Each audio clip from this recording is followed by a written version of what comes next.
ಮಹಾಗಣಪತಿಯ ವಾರ್ಷಿಕೋತ್ಸವ ಮೊದಲನೇ ವರ್ಷ ಫೆಬ್ರವರಿ 14 ತುಂಬ ಜನಗಳಿಗೆ ಗೊತ್ತಿದೆ. ಶಬ್ದ ಎಸ್ಪೆಷಲಿ ಪಾಶ್ಚಿಮಾತ್ಯ ದೇಶಗಳಿಂದ ಇನ್ಫ್ಲುಯೆನ್ಸ್ ಆಗಿದ್ದಾರೆ. ಅಂಥ ಸಂದರ್ಭದಲ್ಲಿ ನಾನು ನಮ್ಮ ಭಾರತೀಯ ಸಂಸ್ಕೃತಿಯಲ್ಲೂ ಕೂಡ 14ನೇ ತಾರೀಕು ವಿಶೇಷವಾದ ಕಾರ್ಯ ಮಾಡಿದರೆ ಎಲ್ಲರಿಗೂ ಬೇರೆ ರೀತಿಯಲ್ಲೂ ಸ್ವಲ್ಪ ನೋಡಲಿ, ದೈವಿಕವಾಗೂ ನೋಡಲಿ, ಅವರು ಇನ್ಯಾವುದೇ ರೀತಿಯ ಸಾಮಾಜಿಕ ದೃಷ್ಟಿಯಿಂದನೂ ನೋಡ್ಕೊಳ್ಳಿ, ಆದರೆ ಅದು ನೆನಪಿಡ್ತಾರೆ ಅಂತ ಅಂದ್ಬಿಟ್ಟು ಆಗಿದೆ. ಜೊತೆಗೆ ಅದು not only in that aspect, ಇನ್ನೂ ಕೆಲವು ಒಳ್ಳೆಯ ಕೆಲಸಗಳಿದೆಯಲ್ಲ, ಅದು ನಿಮ್ಮಲ್ಲಿ ನಿಜವಾಗ್ಲೂ ಸಂಕಲ್ಪ ಇದ್ದರೆ, ಅದು ಸಮಾಜಕ್ಕೆ ಕಲ್ಯಾಣ ಮಾಡುವಂಥದ್ದಿದ್ರೆ ಅದು ಮ್ಯಾನಿಫೆಸ್ಟ್ ಆಗುತ್ತೆ, ಅದು ನಿಜವಾಗ್ಲೂ ಆಗುತ್ತೆ. ನಿಮ್ಮಗಳೆಲ್ಲ ಜೀವನಗಳಲ್ಲೂ ಅಷ್ಟೇ ಆಗುತ್ತೆ. ಅದು ನಮಗೋಸ್ಕರ ನಾವೇ ಮಾಡ್ಕೊಳ್ಳುವಾಗ ಸ್ವಲ್ಪ ಕಷ್ಟ ನಷ್ಟಗಳು ವಿಘ್ನಗಳು ಹೆಚ್ಚು ಬರ್ತವೆ. ಅದೇನೋ ಪ್ರಕೃತಿ ನಿಯಮನೇ, ಅಷ್ಟು ಆಶ್ಚರ್ಯ. ನೀವು ಸಮಾಜಕ್ಕೆ ಮಾಡ್ತೀವಿ ಅಂದರೆ ಎಲ್ಲ ಒಳ್ಳೆಯದಾಗತ್ತೆ. ನಾವೇನು ತಪ್ಪು ತಿಳ್ಕೊಂಬಿಟ್ಟಿದ್ದೀವಿ ಅಂದರೆ ಇಲ್ಲ ಬೇರೆಯವ್ರಿಗೆ ಉಪಕಾರ ಮಾಡಿ ನಾನು ಕಷ್ಟಪಡ್ತಾಯಿದ್ದೀನಿ, ಎಲ್ಲ ಕಳ್ಕೊಂಬಿಟ್ಟೆ ಅಂತ ದುಃಖ ಪಡ್ತಾರೆ. ನಿಜವಾಗ್ಲೂ ಕಳ್ಕೊಬೇಡಿ, ಅದನ್ನು ಆನಂದವಾಗಿ ತಿರುಗಿಸ್ಬೇಕು. ಇಲ್ಲ ಬೇರೆಯವರು ಪಾಪ ಅವ್ರಿಗೆಲ್ಲ ಒಳ್ಳೇದಾಯ್ತಲ್ಲ, ಉಪಕಾರ ಆಯ್ತಲ್ಲ ನನ್ನಿಂದ, ಯಾವ ರೀತಿಯೂ ನನ್ನ ಅವರು ಬಳಸ್ಕೊಂಡ್ರಲ್ಲ ಒಳ್ಳೇದಾಗಲಿ. ಇನ್ನಂದರೆ ನಿಮಗೆ ತುಂಬ ಫ್ರೀಡಮ್ ಸಿಗುತ್ತೆ, ಇನ್ನೂ ಹೊಸ ಅಧ್ಯಾಯ ಓಪನ್ ಆಗುತ್ತೆ. ಅವ್ರುಗಳಂತೂ ನಿಮ್ಮ ಮೇಲೆ ಏನೂ ನೆನೆಸಕ್ಕಂತೂ ಆಗಲ್ಲ, ಯಾಕಂದರೆ ತೊಗೊಂಡಿದ್ದಾರಲ್ಲ ನಿಮ್ಮಿಂದ ಎಷ್ಟೋ ವಿಷಯಗಳನ್ನು. ಅವರು ಎಂದು ಒಳ್ಳೇದೇ ಹೇಳಬೇಕಲ್ವ, ಒಳ್ಳೇದೇ ಹೇಳಿದೆ ಅಂದರೆ ಅಟ್ಲೀಸ್ಟ್ ಕೆಟ್ಟದಂತೂ ಹೇಳಲ್ಲ ಅಲ್ವಾ. ಹಾಗೆ ಇದು ನಿಯಮಗಳು ತುಂಬ ಚೆನ್ನಾಗಿದೆ, ಪ್ರಕೃತಿ ನಿಯಮಗಳು, ಪ್ರಿನ್ಸಿಪಲ್ಸ್ ಅಂತೀವಲ್ಲ ಆಫ್ ದ ಯೂನಿವರ್ಸ್, ನಂಗೆ ತುಂಬ ಇಷ್ಟ ಆಯಿತು. ಸೊ ಹೀಗೆ ವಿಶೇಷವಾದ ನಾನು ಶಾಸ್ತ್ರೋಕ್ತವಾಗಿ ಆಗಬೇಕಲ್ವ ಈ ಒಂದು ಕಾರ್ಯಕ್ರಮ, ಟ್ರೆಡಿಷನಲ್ ಆಗಿ ವೈದಿಕ ಪ್ರಿನ್ಸಿಪಲ್ಸ್ ಪ್ರಕಾರವಾಗಿ ಅದು ಪ್ರತಿಯೊಂದು ಆ ರೀತಿ ಆಗಲಿ ಅಂತ ಅವ್ರಿಗೆಲ್ಲರಿಗೂ ನಾನು ಎನ್ಕರೇಜ್ ಮಾಡಿ ಅವ್ರಿಗೆಲ್ಲರಿಗೂ ಬರಲಿ, ಎಲ್ರಿಗೂ ಗೊತ್ತಾಗಲಿ. ಎಲ್ಲ ಮನುಷ್ಯರು ಕಡಿಮೆ ಆಗ್ತಾಯಿದೆ ಬರ್ತಾ ಸಂಸ್ಕೃತಿ ಚಟುವಟಿಕೆಗಳು ಅಲ್ವಾ, ಕಲ್ಚರೆಲ್ಲ ಇಲ್ಲಿ ವಿದೇಶಗಳಲ್ಲಿ ಹೆಚ್ಚು ಪ್ರಕಾಶಮಾನವಾಗ್ತಾ ಇದೆ. ಅದಕ್ಕಿಲ್ಲೂ ಕೂಡ ಚೆನ್ನಾಗಿ ಭಾಸವಾಗಲಿ, ಜನಗಳಿಗೆ ಆನಂದ ತರಲಿ, ಕಲರ್ಫುಲ್ ಆಗಿರುತ್ತೆ ಕಲ್ಚರ್ ಅಲ್ವಾ, ಟ್ರೆಡಿಷನ್ ಎಲ್ಲನೂ. ಅದು ನೋಡಿದ್ರೆ ಮೈ ಗಾಡ್ ಇದು ಕೂಡ ಮತ್ತು ಸರಿಯಾಗಿ ಅನಲೈಸ್ ಮಾಡೋಕ್ಕೆ ಹೋದರೆ ಸೈಂಟಿಫಿಕ್ ಆಗಿದೆ, ಎಲ್ಲ ವೈಜ್ಞಾನಿಕವಾಗಿಯೂ ಇದೆ. ಅಲ್ಲಿ ನಿಮ್ಮ ಪೂರ್ವಜರು ಏನೊಂದೂ ಅರ್ಥ ಇಲ್ಲದೆ ಏನೂ ಮಾಡಿಲ್ಲ, ಎಲ್ಲ ತುಂಬ ಅರ್ಥ ಇಟ್ಕೊಂಡು ಚೆನ್ನಾಗಿ ಚರ್ಚೆ ಮಾಡಿ ಬಹಳಷ್ಟು ಗಮನ ಇಟ್ಟು ಭವಿಷ್ಯದ ಎಷ್ಟೋ ಯುಗಗಳಲ್ಲೂ ಕೂಡ ಅದೇ ಪ್ರಾಕ್ಟೀಸ್ ಕಂಟಿನ್ಯೂ ಆಗಬೇಕು. ಅಷ್ಟು ಸತ್ಯ ಅದರಲ್ಲಿ ನಿಂತ್ಕೊಂಡಿದೆ, ಸಬ್ಸ್ಟೆನ್ಸ್ ಅಂತೀವಲ್ಲ.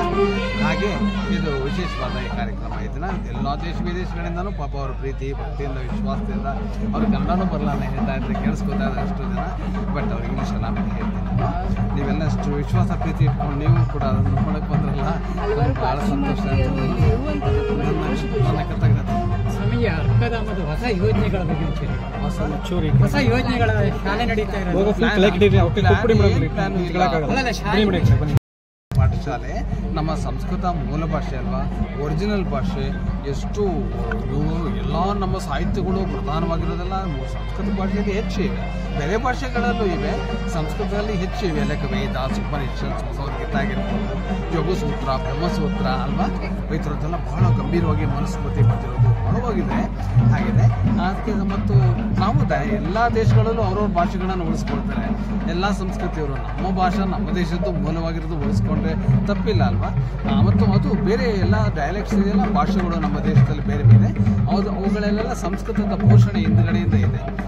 ವೈಯಕ್ತಿಕವಾಗೂ ಇದೆ, ಅವುಗಳ ಗೌರವ, ಅದರ ಸ್ಥಾನಮಾನ ಇದೆ.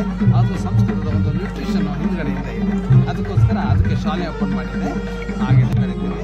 ಅದಲ್ಲದೆ ಬೇರೆ ಶಾಲೆ ಅಲ್ಕ ಮಹಾವಿದ್ಯಾಲಯ ಅಂತ ಇದೆ, ಅಲ್ಲಿ ಬಹಳಷ್ಟು ಕಡಿಮೆ ಬೆಲೆಯಲ್ಲಿ ಅವರಿಗೆ ತುಂಬ ಚೆನ್ನಾಗಿ ಯೂನಿಫಾರ್ಮ್ಸು, ಟೆಕ್ಸ್ಟ್ ಬುಕ್ಸು ಮತ್ತು ಒಳ್ಳೆ ಮಧ್ಯಾಹ್ನದ ಉಪಹಾರ, ಒಳ್ಳೆಯ ಕೋಚಿಂಗು ಇದೆಲ್ಲ ಕೊಟ್ಟು ಮಾಡಬೇಕು ಅಂತ ಸುತ್ತಮುತ್ತ ಹಳ್ಳಿಯ ನಮ್ಮ ಜನತೆಗೂ ಕೂಡ ಒಳ್ಳೆಯದಾಗಲಿ ಅಂತ ಅಂದ್ಬಿಟ್ಟು ಅದೆಲ್ಲ ಮಾಡಿದೆ. ಯಾರು ಬೇಕಾದ್ರೂ ವಾಲಂಟಿಯರ್ಸು ಬಂದು ಟೀಚ್ ಮಾಡ್ತಾರೆ ಕೆಲಸ ಬೇರೆ ಬೇರೆ ದೇಶಗಳಿಂದ, ಇಂಗ್ಲೀಷು, ಬೇರೆ ಭಾಷೆಯನ್ನು ಹಾಗೆಲ್ಲ ಇದೆ. ಗೋಶಾಲನೂ ಇದೆ ನೋಡಿ. ನನಗೆ ಗೋಶಾಲೆ ಇದೆ. ಗೋಶಾಲೆ ಒಬ್ಬರ ಹತ್ರನೇ ಅಂತಲ್ಲ, ನಮ್ಮಗಳ ಮನೆಯಲ್ಲೂ ಕೂಡ ನಮ್ಮ ಪ್ರಾಚೀನ ಭಾರತೀಯ ಸಂಸ್ಕೃತಿಯಲ್ಲಿ ಒಂದೊಂದು ಹಸು ಇಟ್ಟಿದ್ರಂತೆ. ಎಲ್ಲರಿಗೂ ಕಷ್ಟ, ಈಗ ಸಿಟಿ ಲೈಫ್ ಜಾಸ್ತಿ ಆಗಿಬಿಟ್ಟಿದೆ. ಆದರೂ ಕೂಡ ಎಲ್ಲಿ ಸಾಧ್ಯನೋ ಒಂದು 10-12 ಮನೆಗಳೆಲ್ಲ ಒಟ್ಟಿಗೆ ಸೇರಿಕೊಂಡು ಒಂದು 25 ಮನೆ ಒಂದು ಹಸುವನ್ನು ಇಡ್ಬೋದಲ್ವ ನೀವು ಅವಾಗ ನಿಮಗೆ ಇದು ಒಂದು ಸಣ್ಣ ಗೋಶಾಲೆ ಮಾಡ್ಬೋದಲ್ಲ ನೀವೆಲ್ಲನೂ. 25-30 ಜನ 100 ಜನ ಮನೆ ಫ್ಯಾಮಿಲಿ ಸೇರಿಕೊಂಡ್ರೆ ಎಲ್ಲಿಗೂ ಒಳ್ಳೇದಾಗುತ್ತೆ. ಪ್ಯೂರ್ ಹಾಲು ಸಿಗುತ್ತೆ ನಿಮಗೆ.